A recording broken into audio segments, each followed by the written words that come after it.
Blog Talk Radio.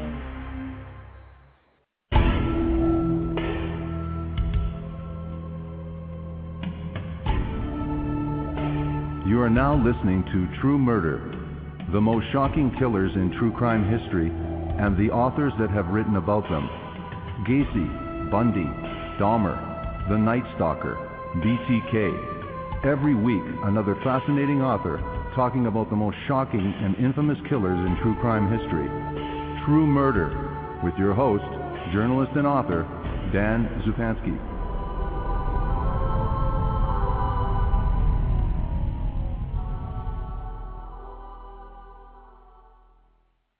Good evening. This is your host, Dan Zupansky, for the program True Murder, the most shocking killers in true crime history and the authors that have written about them.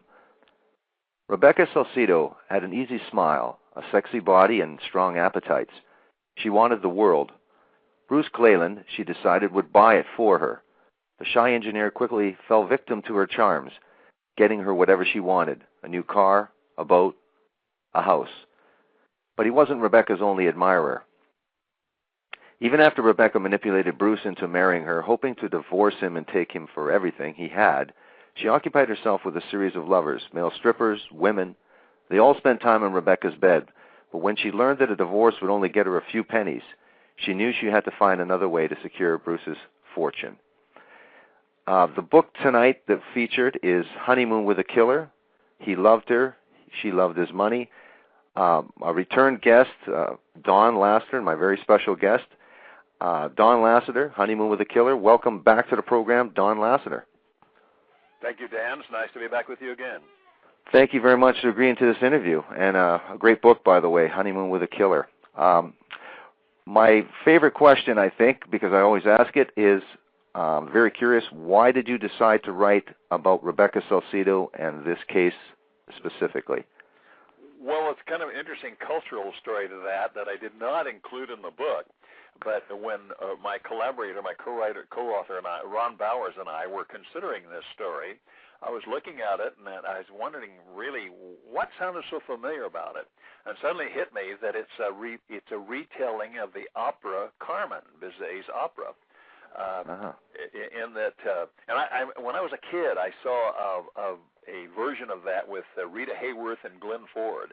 So I'm picturing Rita Hayworth as Rebecca, and in Carmen, this woman is a beautiful, tempestuous, fiery gypsy in Spain who's selling her wares in a town plaza, and she meets an innocent, inexperienced soldier, Don Jose. He falls hopelessly in love, but she's unfaithful with a bullfighter. Their affair wrecks his life and ends in deadly tragedy. Rebecca meets Bruce while selling spices at a swap meet, captures his heart, is unfaithful with male strippers. So and their relationship wrecks his life, which ends in deadly tragedy. So this is Carmen, only without the magnificent music, the March of the Toreadors, and the beautiful habanera. Wow, incredible. That's what got me hooked on it. Well, it's a great story. It has all those elements for sure. Now, you've mentioned Ronald Lee Bowers. He's listed on the cover as Don Lasseter, the author, with Ronald Lee Bowers. So tell us what is his role in the writing of this book? Ron is a 40-year veteran of the Los Angeles County District Attorney's Office, and he's been involved in every in prosecution of every major crime in that 40 years, including all the ones you've heard about over the years. And so Ron has just a wealth of experience. So we became acquainted several years ago, and Ron just pretty much helps me with the research. He writes some of the things too as well. One book we quoted quite a bit of his writing. We didn't do that in Honeymoon because I wanted to take a little different type of voice on this one. But Ron is just a wealth of information for me. Great. Now, for our audience, where does this story primarily take place, and in what era? What time are we talking about? What years? It took place in the mid '80s. And right here in Southern California, Rebecca met Bruce at the old La Mirada Drive-In Theater, which is now a swap meet in Orange County. Right. Now, we're talking about Rebecca Salcedo, and it's an incredible story, her character. Let's start with her history. Where was she raised? What kind of upbringing did she have? tell us about Rebecca Salcedo. Rebecca is one of the most complex, multifaceted women I've ever encountered in research. Her friends called her beautiful, fun, sexy, outrageous, generous, affectionate, and others saw her as duplicitous, self-centered, greedy, and evil. Rebecca was born here in Los Angeles of Hispanic immigrants, and her mother was raped and produced the first daughter, Rebecca's older sister, as a result of that rape in Tijuana, and then moved up here, and that man deserted her, and she was married again, and that marriage didn't last forever. So Rebecca grew up in pretty much a dysfunctional family with a lot of strain on the household. She and her sisters didn't get along well. Her mother was a nurse, worked as a nurse, but was hooked on prescription drugs and spent a lot of time in her bedroom while the sisters pretty much ran the house. So it wasn't a happy childhood, and I don't know if we can use that as the abuse excuse or not, as many criminals who say they grew up in a poor environment. Now, one thing you haven't talked about is her upbringing, but what did she develop into? What type of character? She obviously was an attractive woman. You can see that in the cover on the book. But what did she realize? If she didn't realize too many things, what did she realize early on, and how did that affect her character development? Well, her good looks and her incredible body it became her path to existence, to wealth. She learned soon, at the age of about 12 or 13, when she grew into a woman's body, that men would give her just about anything she wanted if she behaved in certain ways, and she did. And she had no trouble at all displaying those ways. But she also developed a gregarious personality that attracted not only men but women, and I mean men and women in any way you want to imagine. She saw that she could get just about anything she wanted. One man even let her drive a Lamborghini that he owned, and no one knows what she was doing for that. She learned really early to use her female wiles and her figure to get what she wanted. She was, by the way, she was once married, but only to provide an immigrant with a green card, and she treated that marriage as no more important than a yard sale transaction. Right. And she also, at an early age, looked much, much older than her age as well, which she did. Which helped or didn't help in a particular case. And so what was she doing, say, after her teenage life? At what age would we find her previous to, and we'll get into right away talking about one of the other characters, Bruce Cleland. But let's talk about, say, her at 20 years old. Where was she at in her life? What was she doing? What was her occupation? Was she going to school? Tell us what she was actually doing at that time. Well, let's back up a little further. She at about 13 or 14, she was going to a makeup school, so she could because she didn't do well at that year in school, and that's where she met her best friend. It looks like Bertha when you read it, but it's pronounced Berta, and Bertha is a prominent character in our book here. Right.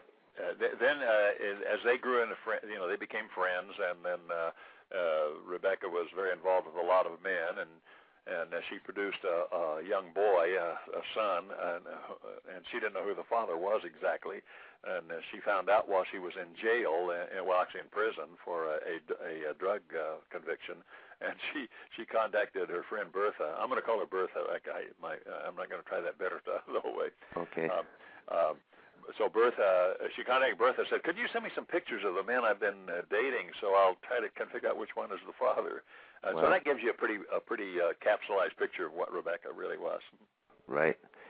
Now you talk about this Bertha.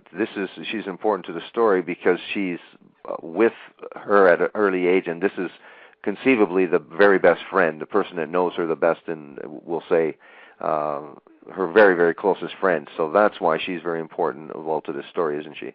Exactly, that's correct. Bertha was extremely intelligent, bright, articulate, also a Hispanic heritage, but she had a level head, and that's what Bertha said she felt like was attractive to Rebecca, that she sort of kept her on the straight and narrow as much as she could. Now, what was the relationship with Rebecca and her other sisters? Dolores, one of her sisters, is a primary figure in this story as well. Tell us a little bit about the relationship with her other siblings. Well, it was a terribly fractious relationship, and Bertha explained to me that the girls were just constantly at each other's throats. They slept with each other's boyfriends just to make the other one jealous. They were in constant competition with one another. No peace, no serenity in that household at all, just warfare. Wow. And so, again, now that we've caught up a little bit, as time goes on, what is her goals in life? I know you say she's easily can manipulate men to get whatever she wants. What is her goals in life? What is her occupation? What does she believe she wants to do with her life? Well, I don't think she ever had any real goals. She was a day-to-day existence. She had a few minor jobs, and Bertha got her a few jobs. One of them was at a company where Bertha was doing white-collar work, and she got Rebecca a job as some helper. But Rebecca thought she would use her lovely figure to enchant the boss, stepped out of a restroom with her blouse open, and as Bertha explained, everything popped out. Okay. And the boss was just absolutely furious and said, "Get her out of here," and she got fired from that one. So I don't think she had many goals as far as profession. When she met Bruce, she was working at a company that made spices and bottled them in interesting rectangular-shaped jars. And Rebecca managed to smuggle a few of those from her employer and take them to that swap meet and sell them there for a little extra profit. And that's where she met Bruce. So she was hustling at that point. Right. Now, tell us about Bruce Cleland. You call the chapter, and I don't know if this is your idea, but I would think it might be, that the evolution of a male virgin, and you can tell me why you titled it that. But what was his background? What was his family life of Bruce Cleland? Bruce grew up in an upper-middle-class home in South Pasadena, just very nice, down-to-earth, salt-of-the-earth people with a fair amount of wealth, one older sister. And but Bruce, unfortunately, he wasn't born with good looks. I pointed out that if anyone remembers the funny character in the old Laugh-In series called Tiny Tim. Right. Yes, Tiny Tim. Unfortunately, poor Bruce in high school, bore quite a resemblance to Tiny Tim. Oh, geez. It made him extremely self-conscious about his looks, so he became afraid to approach girls at all. They pretty much shunned him, ignored him, laughed at him, so he concentrated on academics. He was a very, very bright kid, straight A's, was a 4-year member of the group of kids who achieve all the high grades. He got a scholarship to college and eventually graduated with a master's degree from Stanford University in computer software engineering. Right. Now, you say the evolution of a male virgin. You're saying he's shy. Now he goes to college. I guess his life changes. Does he outgrow any of this sort of nerdy looks, or how does his life continue? Well, actually, he did evolve to a fairly decent-looking man, but I don't think he understood that. And by the time he reached age 42, when he met Rebecca, he still hadn't had any experience with women at all. Wow. He became extremely frugal during those years, working up in Silicon Valley for computer firms and doing international work, actually, undercover work across the various continents for the government. But Bruce became extremely frugal, invested all of his money, and had accrued quite a bit of wealth by the time he was 42. His best pal was his father, and his father and he went to ball games together and did other things together, including driving from South Pasadena a few times to visit the swap meet down in Orange County.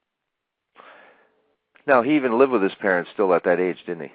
That's correct. Well, no, not at that age. He had moved up to Silicon Valley and then had a place in Hermosa Beach down by the beach here. And that's amazing, too, because any man who can't meet a woman in Hermosa Beach is not doing very well for himself. He's not trying too hard, anyway. Yeah. No. Okay, so he accumulates an incredible wealth. You say he's likely a virgin. He has virtually no experience with any women at all. And how? Describe the day that Bruce Cleland meets. Again, he's with his father that day, isn't he? And tell us about the meeting and what exactly happened and how it all came to be that these two people would meet. Well, Bruce and his father are strolling along in this colorful swap meet, which just every kind of vendor in there at all. I think I said from tortillas to tires right. in there. Colorful Mexican flags, music playing in the background. A very, very interesting place to visit. Ron and I went over and strolled through there just to see what the ambiance of it was. Bruce and his father are strolling along, and he spots this rather attractive, voluptuous woman selling spices from interesting jars, and something struck Bruce hard. Just something like, I guess, Cupid shot him with an arrow at that point. Right. He told his father and surprised his father immensely by saying, I'm going to go back and talk to that girl. His father was gobsmacked and just stood and looked at with big eyes, and Bruce actually went back and started a conversation with Rebecca, and she saw dollar signs. Sure. And so they talked for a while, and it later turned out that she was trying to find out as much as she could about him, because in the company where she worked, she had access to credit records. And when she told some of her friends the next day, I've met the man I'm going to marry, and let me show you something, they thought she was going to show a picture. Instead, right. She pulls out his credit report. Wow. What did she... Well, before I go that, what did Bruce's family think of Rebecca, and or just the idea that he met this woman? What did he say to his father? Did he say, "Listen, I got her number," or I've set up a date"? What was that conversation with his father about that meeting with Rebecca? I don't think they had much of a conversation, but his father was, absolutely amazed and rather pleased to see his son sure. Flirting, trying to set up a date with a woman. And even though the father strongly suspected that Rebecca wasn't exactly the type of woman he would like to see his son get involved with, he still was pleased that something was happening. So they were, and when he went home and told his wife, Bruce's mother, they were pretty pleased to see something with some possible future for their son. Now, you talked about her going to her coworkers and showing the credit report as opposed to showing a photo of the man. So she said this is the man she's going to marry. Other than those people at work, did she have a conversation with her sister about Bruce or with Bertha? Did she have conversations with them immediately after meeting Bruce? Both, yeah, her sister and Bertha, and she said, this is the man I'm going to marry, but she also added, I'm going to take him for everything he's worth, and I'm going to be set for life. And that showed pretty much the type of woman she was. This was not a sudden falling in love by her. If Bruce was in love, that was one thing. She was not in love. She was in greed. Now, what did her friend Bertha say, and what did her sister say in response to? I mean, obviously she's manipulated men for all kinds of things, but to have that kind of, I'm going to take everything that he's worth, and also I'm going to marry this man. What was Dolores' response, her sister, and what was Bertha's response to that? Well, both of them were pretty skeptical and pretty rather appalled. They thought, well, that's not a very good way to approach this idea of meeting a man. You only want his money, but Rebecca was pretty persistent and said, that's what I'm after, and that's what I want, and I want to be set for life, and I'll marry him, and he'll get me anything I want. And as it turned out, I told you that Bruce was quite a frugal character. Right. A miracle happened. He made a complete about-face, a 180-degree turn, and started buying her things, being extremely generous with her. She lived in a very small house in a rough neighborhood, and he went in and bought new furniture for her and her little boy. She wanted a hot tub. He bought that for her. He bought her a boat and a trailer to go with it. And he stunned his parents and his sister, who was married by then, and his brother-in-law. This was his whole circle of social circle were his parents and his sister and her brother-in-law, and they were just absolutely amazed at what happened to him. And while they were skeptical about it, they still felt good that he was changing and that he might have a woman in his life. So despite he had enough money, he certainly could do whatever he wanted. Overall, it looked like Bruce was enjoying himself, that he wasn't the happiest-go-lucky guy in the whole world despite all of his financial success and business success. That's right. Saw a real change in him as a result of meeting Rebecca, and they were good with that because of that. Isn't that correct? Good with that. They said, I heard that later he reports that he was in absolute heaven. His personality changed as well. He was happy and whistling and singing and looking forward to every moment he could be with Rebecca. And that's what makes this so damn tragic, actually. Yeah, absolutely. Now, what did Rebecca manage to convince Bruce to do in a short period of time? You talked about the boat, and I wanted to make sure the audience realizes, too, these weren't exactly ideas that Bruce came up with about the boat. This was from the prodding of Rebecca. I need this, I expect this. And at the same time, we've got to bear in mind that she did tell Bruce, drew some lines on terms of his idea of well, not romance, but maybe you can tell the audience what her rules were and what she expected and what she told him in terms of, her moral code. Well, that's a very good point you make. A very good question. She had, obviously, as I've mentioned, she'd been very promiscuous before this. But sure. In this facade she's putting on for Bruce, she claims, well, women of my Hispanic origin don't just go to bed with anyone. And she said, I have one boy, and that's the only man I've ever been with, my little boy's father. And right. So obviously we're not going to have any intimate relations until we're married. And she kept driving that home.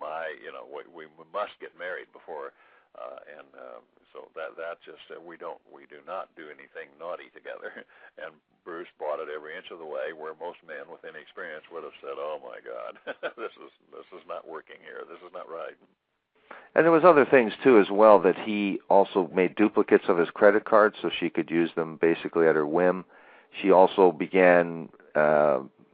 Of course, you mentioned that she's very generous. She's very generous with Bruce's credit cards to people, her entourage, we'll say, people in her family or people around her.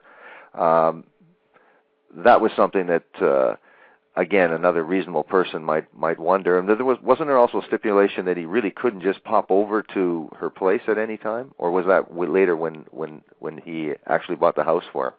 Well, that's correct. He wasn't. He didn't even try to spend the nights with her at that, because he bought her story that she was very moral and wasn't going to allow any hanky-pank going on. Right. And then eventually they began to talk about marriage, and he decided he went taking her house shopping, and he bought a beautiful home for her in Whittier on a hilltop, magnificent home, and he bought that for her, and. Then she started angling. She wanted to get her hooks into the 50% ownership of that thing. So she said, well, we must be married in a church, of course, because her religion demanded the marriage in a church. Sure. But she wanted to be, she said, if we could just, maybe just go ahead and we should have a civil ceremony first before the church. And he fell right for that and thinking, oh boy, now we can move into the house together. But even after the little civil service marriage, she moved into the house, but he wasn't allowed to. He still had to stay down with his parents in South Pasadena. And poor guy, most men reading this would say, "Wow, what a fool!" But it was poor Bruce. He had no experience with this, and so the poor guy was just gullible and love-struck. And I've written before in other books, it's funny what love can do to people. Sure. At this time, you had just alluded to the brother-in-laws, Ed Brown and Theda and Harold Cleland. When it got to the point further along, and they were talking about marriage, and he bought the house for her, and he wasn't allowed to be over there, was there any suspicion from and anything expressed with Bruce's parents or the brother-in-law, Ed Brown? Was there any anybody from his side of the family that said, listen, this could be very bad? Well, two things happened. One, his brother-in-law, who understood what was going on here, did try to talk to Bruce and tell him, maybe you want to be cautious about this before you plod forward with this woman. Also, one of Rebecca's sisters actually called Bruce's mother, Theda, and said, my sister is trying to take your son for a lot of money, and she's not being very honest with him. And this shows the relationship between the sisters, that her own sis would do that. Right. But Bruce was having none of that.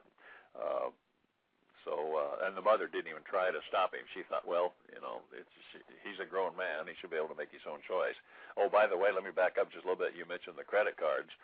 Yes, she was buying a lot of things, not just for herself with his credit cards, but for her friends, including a male stripper that she'd been seeing sometime before that. And and when she moved into the new house, the male stripper paid quite a few visits there too. And Bruce even saw him there one time, and Rebecca casually explained, "Oh, this is just one of my cousins. He just came to visit me a little while." And poor Bruce even bought into that. So, some readers are going to begin to wonder, what is the matter with this man? Yeah, but he was gullible. He was into everything she was doing. Now, wedding plans have been made, correct? And at a bridal show, Rebecca meets a photographer that becomes a very important figure in this story too, named Elizabeth Lamb. Maybe you can tell us a little bit about those wedding plans and about Elizabeth Lamb too. You bet. In the book, readers will see I call Beth Lamb Elizabeth, because that's her real name. And writers sometimes, let me explain a little problem that writers have sometimes. It's interesting because it was really a struggle here. I had Beth, I had Bertha, and I had Becky. Becky is Rebecca's middle name, or nickname, I should say. And so I had to be very, very careful so that I didn't confuse readers. So I call Beth Lamb Elizabeth all the way through, and Bertha by Bertha, and then I refer to Rebecca all the way through as not Becky, so I don't confuse the readers. I thought that was a real problem for me. Anyway, Beth was a successful wedding photographer. She was a very cordial, humorous, lovely person. And when Rebecca contacted her, first Beth was a little skeptical because she went to the little house in the rough neighborhood and was wondering, well, do I really want to get into this? But Rebecca really wanted the first-class treatment all the way. She ordered the most expensive package that the photographer had available. So Beth said, well, okay, I'll go along with it. Rebecca, though, wanted to treat Beth like an intimate friend, like she really were very close to her. Right. Beth preferred to keep it on a courteous, professional level. Here I'll give an example of how that worked. Rebecca hosted a wild bachelorette party before the Catholic wedding, and I asked, when I was interviewing Beth, I said, did you attend? And she looked at me and she rolled her eyes. She said, not this Mormon mom. Right, So right. that gives you a little insight into what Beth was like. And she went to, they had the Catholic wedding at a very, very nice Catholic church. They had a magnificent reception later at a country club that, because of Bruce's parents, had the contacts up in the wealthy section of San Marino area. And it's interesting, the wedding was attended by several of Rebecca's relatives and friends and people she knew, but they didn't go to the reception because they didn't quite feel it in the country club atmosphere wasn't theirs. So the reception was pretty much attended by the Cleland family and their acquaintances. Now tell us, you talked about the bachelor party, and the bachelor party is very important because, like you say, Elizabeth Lamb said, I'm not going to show up, he says, but it also was because of some of the information that Rebecca told Elizabeth Lamb, well, this is what's going to go on at this bachelor party, and it seemed way too raunchy for Elizabeth Lamb. But tell us about the bachelor party and who was there to witness what actually happened at that bachelor party. Well, the bachelor party, as I said, was held at the new home that Bruce bought for her, but of course he wasn't going to be there. She invited, I think about 25 of her female friends, but when she told Beth Lamb what the entertainment was going to be, that certainly convinced the Mormon mom she was going to go, because she was going to have male strippers as well, including the one with whom she'd been having an affair. And the other women didn't mind, although Bertha, her best friend Bertha, did go, but she said, I left before the male strippers because by that time I was involved in a serious relationship, and I didn't want to be there for these male strippers. But she said, I went in to say goodbye to Rebecca before I left, and I couldn't find her. I went into the bedroom, and there she was in bed with one of the male strippers. Sure. Probably innocent, though. Oh, absolutely. Of course. They were just getting warm. Now, you say there was that Bertha left. Who witnessed the thing? Who of anyone witnessed the entire thing to say what happened the next day? Did anyone stay the night? Tell us about that. Quite a few of the women stayed the night because there was a free flow of much drink and much food. But one of the sisters also saw the event between the male stripper and her sister, and she kept that in her little memory bank to use in the future if she needed to. Right. Now, the wedding takes place, and tell us about the wedding. Is it uneventful? Basically, you say that the reception is basically attended by the Cleland's family and friends rather than her family. So tell us a little about the wedding, if there was anything unusual, untoward there, or and just tell us about the reception and what happened at the reception itself. Well, at the wedding in the church, the wedding photographer Beth, she said it was beautiful and everything was going well, but this introduces one other character that we need to know about. Sure. Rebecca's uncle Arturo was there. Now, Uncle Arturo had two sons, Rebecca's cousins, Alvaro and Jose, and Alvaro was there, but not Jose. But Uncle Arturo, who was a woman groper, every time he had a couple of drinks, and Bertha complained many times that every time I'd be around him, he'd try to grapple me, and so I told Rebecca, if he ever touches me like that again, I'm going to kick him where it hurts the most, and tell him to keep his hands off of me. Rebecca says, "Oh, don't worry about it. He does that all to me all the time too. He's just kidding around. He's just a funny guy." And the Mormon mom wedding photographer was there taking pictures, and she said that my biggest problem was Uncle Arturo was all over me, trying to grope me too. Right, and I told him, "Get your hands off and stay away from me." And then she took the pictures, and then. But the reception in the country club was pretty uneventful. It went off pretty well, and then the two went off on their honeymoon to Hawaii. Now, do you want me to go ahead and? Yes. Tell us about the honeymoon because it gets better. Okay, they're on their honeymoon in Hawaii, and Beth Lamb is at home, and her phone rings, and she says, "Hello," and it's Rebecca on her honeymoon. She's, oh my God, Beth, you can't believe it. This is horrible." And she's telling how poor Bruce is totally incapable of doing what he's supposed to do. He doesn't know how. He doesn't know anything about how to please a woman or what to do with a woman. And oh my God, this woman is calling this Mormon mom wedding photographer to complain about her honeymoon. And incredible. And she, Rebecca told several other people. She told her own sister. She even, when she got back, she even called Ed Brown, the brother-in-law, with whom she had never had a one-on-one conversation, and was complaining about Bruce's incapable performance.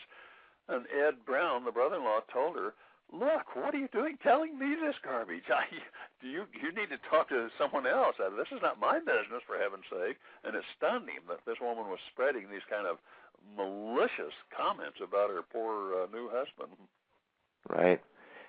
And what happened after they got back to the States after this honeymoon? How did Rebecca proceed with Bruce? What was her? We know what her complaint was about the honeymoon, but how did she proceed from there? What happened between the two?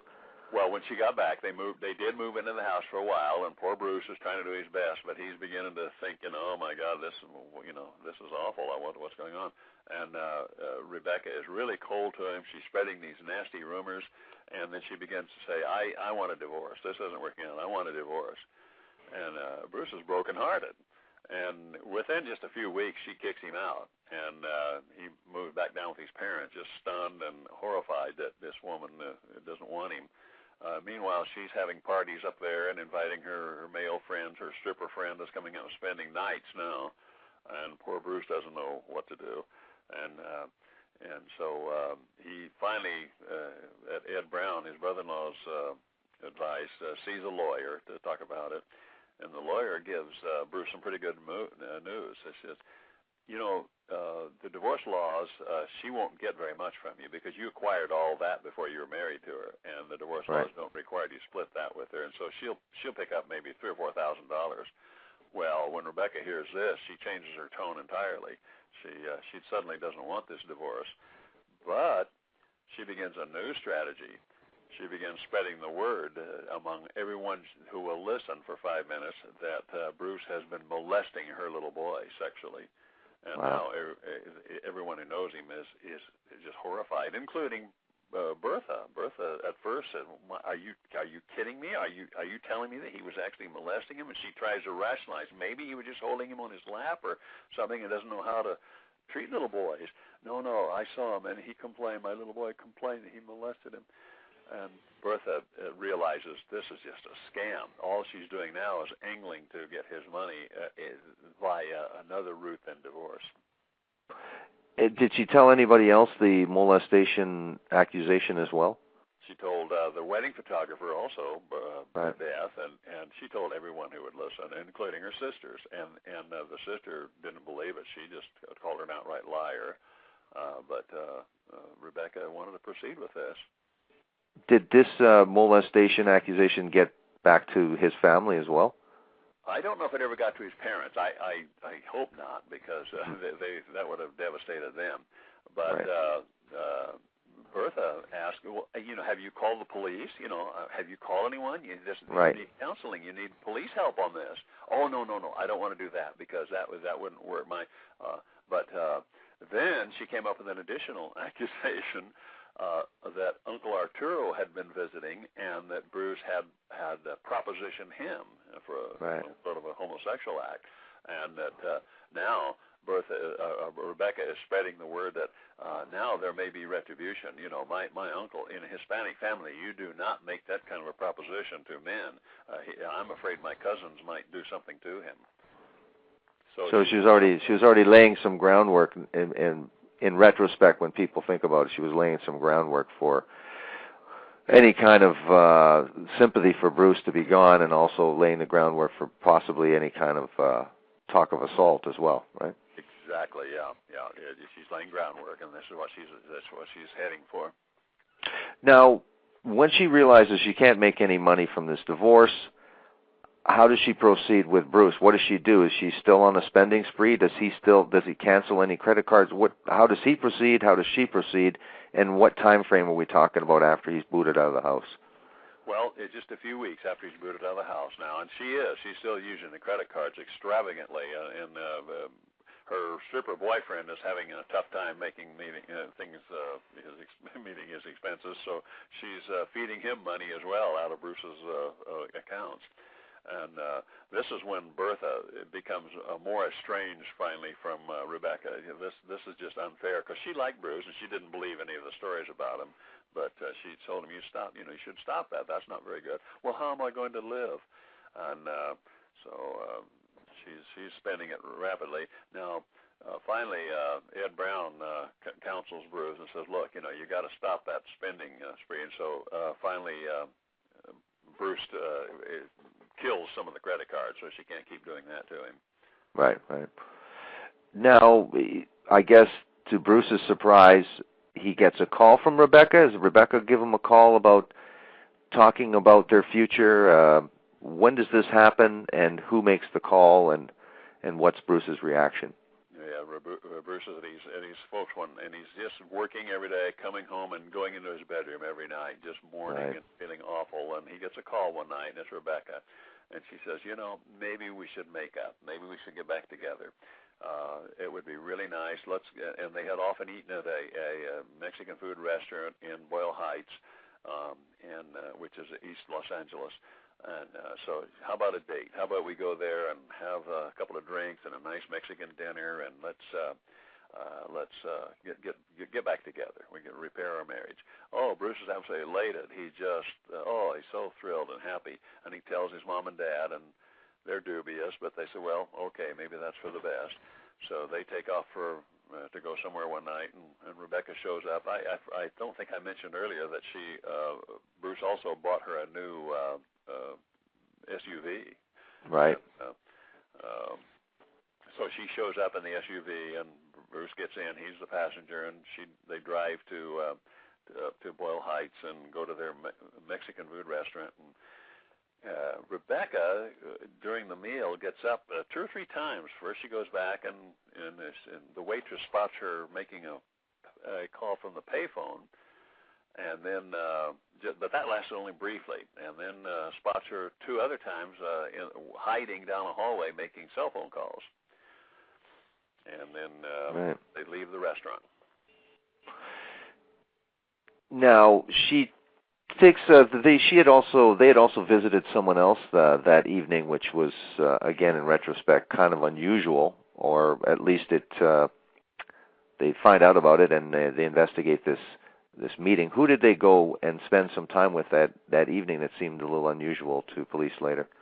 It actually happened after the restaurant. They left the restaurant and drove over to Uncle Arturo's little shambles of a house where he had raised Alvaro and Jose and three daughters as well. His wife, by the way, had left him years earlier and lived in another county because of his groping of other women. Yeah.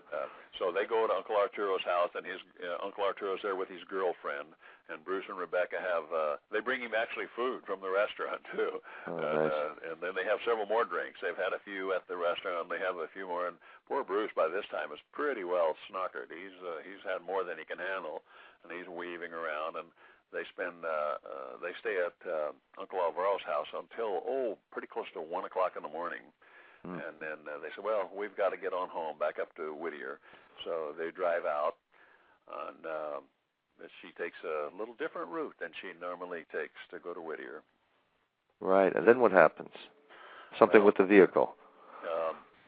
By the way, I don't think I mentioned earlier that Alvaro, her cousin Alvaro, also became a male stripper. In being up at the house often, after Bruce was kicked out, he pretty much moved in, too, up at the house. And he became a male stripper, a client of Rebecca's lover. And so now he's involved. But now Rebecca and Bruce drive out in the SUV, and she takes a little alternate route and makes a right turn into a residential section. And Rebecca says, oh, my gosh, she says, the red light's on the dashboard. That means the back hatch is open. She pulls over into this dark residential street and steps outside allegedly to close that, and all of a sudden a gunman steps out from the dark bushes beside them, and it's after 1 a.m. and opens fire. He shoots Bruce, and one bullet pierces his mouth, his cheek, and goes out one side. But that's not a lethal shot. And poor Bruce, absolutely stunned, horrified, in terrible pain, manages to scramble out of the car and start to run across the street. But the gunman is behind him and shoots him 2 or 3 more times, and Bruce makes it across and collapses. Then the gunman delivers a final shot into Bruce's head and then runs off down the street and turns the corner and disappears. Now, in your book, you have a woman named Virginia Silva, and she becomes a very important character later. She doesn't make a phone call, but she does witness something. What does she see that evening based on that? She must have heard shots. What does she witness? Virginia lives just across the street from where the car was parked. They parked by some brush that is actually next to an entrance to the Santa Ana Freeway. But Virginia lives across the street in a row of houses, and at about a little after 1 in the morning, she had just gone to sleep. She heard this blast outside. She jumps out of bed and runs downstairs and looks out through her bay window, and she sees the dark-clad gunman chasing Bruce across the street and shooting at him, and then sees the gunman disappear down the street. And poor Virginia is horrified. But within just moments, she sees police start arriving in ambulances, and so she said, "Well, there's no point in me calling 911." As it happened, the gunman ran about 2 blocks downhill after he turned left, and another witness, another Hispanic woman, saw him running along that sidewalk, and was suspicious, and she called 911 because she had also heard gunshots up the street and saw a man running. So she called 911, and the police and the ambulances arrived just moments afterwards. Now, what did they find at the scene? Again, they make assessments very early on based on their vast experience with these kinds of cases. What did they see, and what did they initially think was unusual for? And what did they think this crime was? And what happened when they talked to Rebecca about this as well? Well, the first witness who saw it from her bay window spotted Bruce lying face down in a driveway with blood pouring. She couldn't see the blood, but blood was pouring out of him. And she also spotted a female figure behind the SUV, also prostrate on the pavement. And it looked like 2 people had been shot to death. The police arrive, and just as they arrive, Rebecca rises up from her spot on the pavement where she'd been lying down, oddly with her head cupped in her hands and her shoes placed very neatly behind the wheel as if she'd placed them in a closet. And she gets up and says, "Oh my God, they were carjackers. And they hit me on my head and knocked me out. And I don't know. And they took my rings. They took my expensive rings. And she's just carrying on having a fit. And the police, the paramedics examine Bruce and find that he's beyond any help. Then they examine Rebecca. And they find no scratches, no bumps, no indication of being slugged, even though she's complaining she was knocked out by these carjackers. The police arrive and detectives arrive, and they wonder why carjackers would shoot this man and leave that car, that brand new car sitting there, running with the engine running, and her purse sitting in the middle of the seat. Carjackers don't do that, but they don't have any real evidence that she's lying, so they pretty much accept her story and start investigation. And then they talk to the witness down the street, who also speaks of seeing the dark-clad men running down the street, and she thought she heard a car door slam and a car drive away a few feet away from her house. Right. Now, we don't have that much time. We've got 11 minutes, so what I'm going to do is that I want to go backwards a little bit to another important figure, which is a LAPD officer named Robert. This is a pseudonym you use for him, but Robert Zavala, and that there was some relationship with Alvaro, and maybe tell us a little bit about his relationship to this story, and, well, because it's very important right after this turn of events here. Well, the cousin Alvaro had been working at the YMCA in Boyle Heights in East L.A., and in doing that, he met a police officer who came in once in a while. We call him Zavala in the story, and he actually asked if he could get some information about becoming a policeman. Alvaro wanted to become a policeman. Right. And then they all, after Bruce was kicked out of the house, they all took that SUV and pulled the boat over to Lake Havasu, including the police officer, Alvaro, Rebecca, and a couple other people went over to have a few days at the lake. Now, she's kind of hinting that she'd like to have an affair with this police officer. Well, she's also talking about maybe then her next target would be one of the greatest boxers in Southern California history. I won't even name him right now because. Right. But anyway, she has she's targeting new men already. before the murder. And then Zavala gets a strange call early in the morning and wakes him up after 1 o'clock on the morning of the murder, and it's Alvaro. And he first, at one call, he says, "Oh, I'm over here and I'm all distraught because my girlfriend's breaking up with me." Well, why are you calling me? Well, I just need someone to talk to. And then a little while later, he calls, "Oh my God, I just heard that Bruce was shot. Bruce was shot and killed." Now Zavala is really wondering what's going on. So sure. he goes in and tells the detective who's assigned this case about all this, and this begins to open things up. Mm-hmm. Now, do you want me to proceed with? We're getting short of time. You want me to step one step forward and tell? Yeah, go ahead. Just continue to continue with the story. Okay. Well, we've talked about Beth Lamb, the Mormon mom, wedding photographer. Right. Now. Rebecca is supposed to be grieving over her dead husband, but she calls Beth and says, "Oh, we need a whole bunch of pictures for the funeral, and we need a videotape." Oh my goodness! And so Beth goes up and makes an appointment to talk about which pictures she wants from the wedding and what to do now.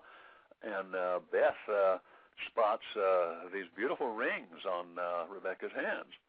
And then she hears later, when she's in question, she hears that the rings were stolen when the carjacker hit them. And right. She, my God, she thinks, wait a minute, this woman is lying. She had those rings in her hand. And she struggles for a couple of days. And what am I going to do? And she calls a police officer friend of hers, and he said, "You call that detective right now, and you tell him."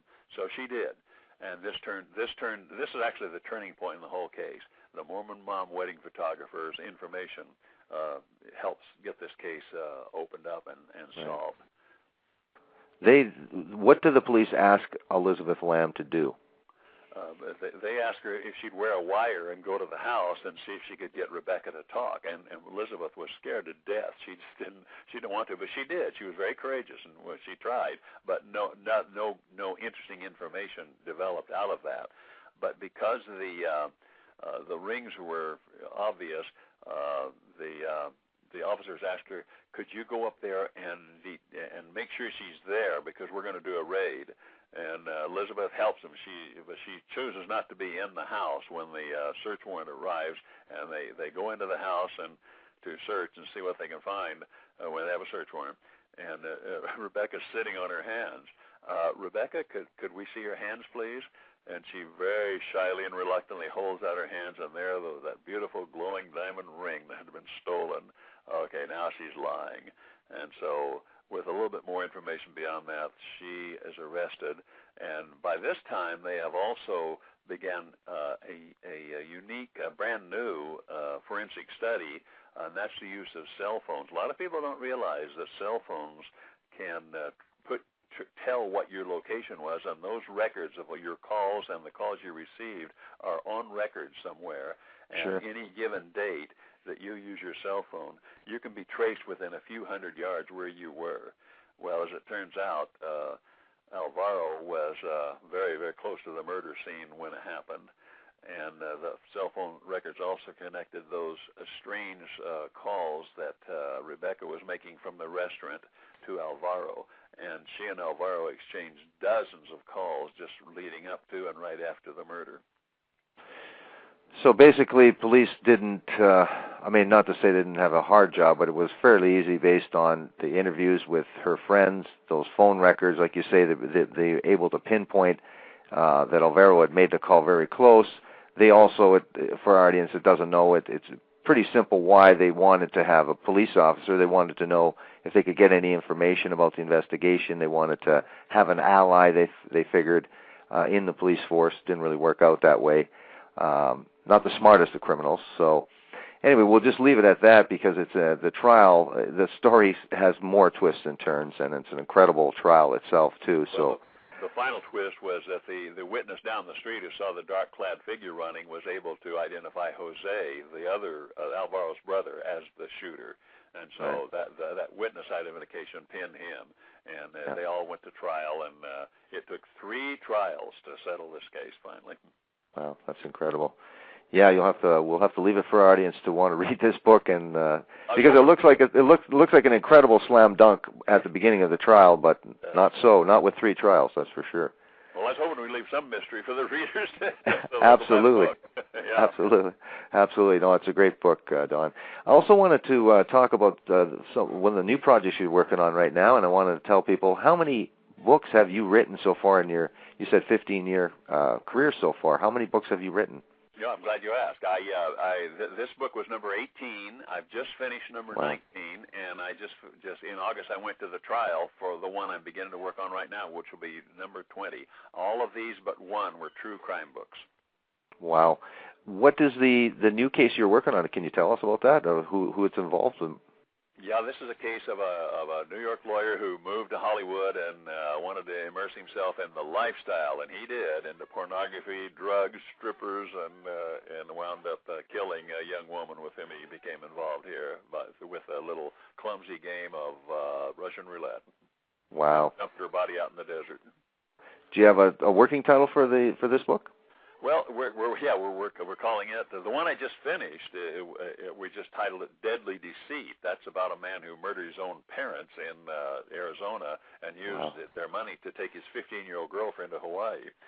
Oh, incredible! The one I'm starting to work on right now is called "Homicide in the Hollywood Hills." Wow, great title. So, "Deadly Deceit." When did that come out? It will come out. I just finished it. Oh, pardon me. It's in the process of publication now. Will probably come out a little bit later this year or early next year. Is that another title with Kensington? It is with Kensington, and that's Deadly Deceit. Deadly Deceit. Oh, that's great. And so, what made you start to write true crime? I don't know if we'd actually talked about it on the show last time when we did Die for Me, but what compelled you to become involved with this true crime genre? Well, that's what I read, and I had a 30-year career with the phone company and spent 5 years after that just traveling the world, and I thought, I got some time. I should be doing something else, and so I thought, I'll write a book. Well, I'd always read true crime books, and I'd always had a deadly horror of being locked up. I'm a little claustrophobic, and being locked up, it just gives me the shivers, so I read several books about people in life in prison. And so when I decided, what shall I do next? I think I'll write a true crime book. And so that's what got that started. It's been a great second career, I'll tell you. It's great fun. Absolutely. And at what point did you take a foray into fiction? I've not written any fiction. These are all nonfiction books. Every book of mine, and including the other one, which is not true crime. That was about World War II men shot down in France and rescued through the French underground. And what was the name of that book? That's called Their Deeds of Valor, and that one comes from my heart. I love doing that one because I got to go interview scores of men who actually flew those B-17s and P-51s and were shot down or crash landed in France. Wow, so that was really... I went to France as well and interviewed some of the French underground people, which was great fun. Yeah, absolutely. And you say you decided you'd always read true crime. What are some of the authors that were influences for you? It's interesting. Of course, Truman Capote was in Cold Blood he's the pioneer, and then the second one was Onion Field by Joe Wambaugh. And right now, I just finished reading Wambaugh's. I think it's about his 18th or 20th book, and it ties in so nicely with my Homicide in the Hollywood Hills. He even mentions a detective whom I interviewed a few weeks ago, and is acknowledged in his book. So it's going to tie in wonderfully with Wambaugh's works, who was one of my idols when I began writing. Wow. It's also interesting as well because I interviewed Philip Carlo, another Pinnacle author, Kensington author, about the Night Stalker, and Bertha's family was involved with the capture of Richard Ramirez in that neighborhood when he was running from the law. That's right. So, I was amazed when I interviewed her, and she told me that her friends were those Hispanic people who chased Ramirez down and captured him. It was just incredible, too, that story where Ramirez comes back into Los Angeles and his face is all over the newspapers, and the Hispanic people are saying El Matador as he's running away, saying the killer, you know. So, yeah, right. Yeah, incredible. Ron and I actually retraced the route he ran that day and stopped at that little store where he saw the newspaper with his picture on the front, and I have my picture taken at that same newsstand. Wow, incredible. Incredible. Yeah, well, I just really want to thank you very much, Don, for coming back on the program. And with this second book that we've talked about, I guess we'll have to talk about a lot more than that with you're on your 20th right now. So I want to thank you very much for coming on and talking about your great book, Honeymoon with a Killer. Great story, and thank you very much for the interview, Don. My pleasure, Dan. Thanks so much. I'll be looking forward to talking to you on the next one. Okay, Don, have yourself a good evening. Okay, thank you. Thank you. Good night. Bye. You've been listening to the program True Murder, the most shocking killers in true crime history, and the authors that have written about them, with my special guest, Don Lasseter, with Ronald E. Bowers. That's Honeymoon with a Killer on Kensington. Pinnacle is the true crime imprint. Have yourselves a good evening. Good night.